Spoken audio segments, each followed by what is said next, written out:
میں اپنی ساری لیگل کمیونٹی کو آج کہہ رہا ہوں کہ یہ ہے وہ ڈیفائننگ مومنٹ پاکستان کی تاریخ کا. اگر اس وقت ہم نے یہ آئین کا قتل ہونے دیا، یہ رکنا نہیں ہے پھر کہیں.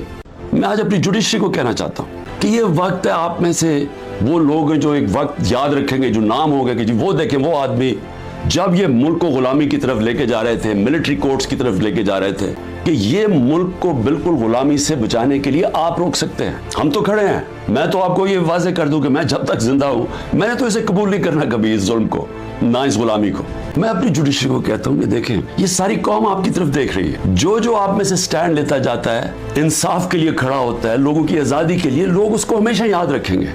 لیکن ان کو بھی دیکھ رہے ہیں جو وہ کہتے ہیں نا، وہ طفل کیا کرے گا جو گھٹوں کے بعد چلے، جو پہلے ہی سے گرے ہوئے ہیں، طاقت کے سامنے سر جھکا کے بیٹھے ہوئے ہیں، ان کو بھی، ان ججز کو بھی لوگ دیکھ رہے ہیں. ہمارا مسلسل اس ملک میں ایک طبقہ ہے جو قانون کے اوپر بیٹھ جاتا ہے، جو کہتا ہے ہم قانون سے اوپر ہیں. مارشل لاء لگاتے ہیں تو سارا آئین ختم ہو جاتا ہے. پچھلے 60 سال میں آدھا وقت مارشل لاء رہے ہیں. اس کے بعد جب یہ دونوں آئے، دو خاندان آئے، انہوں نے جب لوٹنا شروع کیا تو انہوں نے ایک چیز کہی کہ سب کو پکڑ لو لیکن ہمیں نہ پکڑو کیونکہ ہم قانون کے اوپر ہیں. اور میں ساری قوم کو آج کہہ رہا ہوں، آزاد قوم وہ ہوتی ہے جدھر قانون کی حکمرانی ہوتی ہے، رول آف لا ہوتا ہے. جس ملک میں رول آف لا نہیں ہے وہاں طاقتور کمزور کے اوپر حاوی ہو جاتا ہے. اگر آپ اس ملک کو حقیقی طور پہ آزاد کرنا چاہتے ہیں تو آپ سب کو قربانیاں دینی پڑیں گی. کبھی بھی آزادی قربانیوں کے بغیر نہیں ملتی.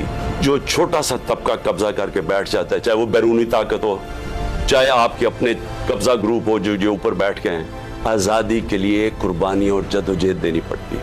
آپ سب کو میں آج کہہ رہا ہوں کہ میں تو تیار ہوں، میں اس کو جہاد سمجھتا ہوں، میں پولیٹکس نہیں سمجھتا. دیکھیں یہ خوف جو ہے نا، یہ پھیلایا جا رہا ہے، یہ لوگوں کو پکڑ دھکڑ اور یہ اور وہ اور ذلیل کرنے کی کوشش کریں، یہ اپنے آپ کو ذلیل کر رہے ہیں. آپ نے کسی نے اس سے خوف زدہ ہو کے اپنی آزادی کی تحریک سے پیچھے نہیں ہٹنا، کیونکہ ایسا موقع شاید آئے نا. آپ نے اس سے کسی سے نہیں گھبرانا، قوم نے کھڑے ہونا ہے. ہم نے اپنی آزادی کے لیے آخری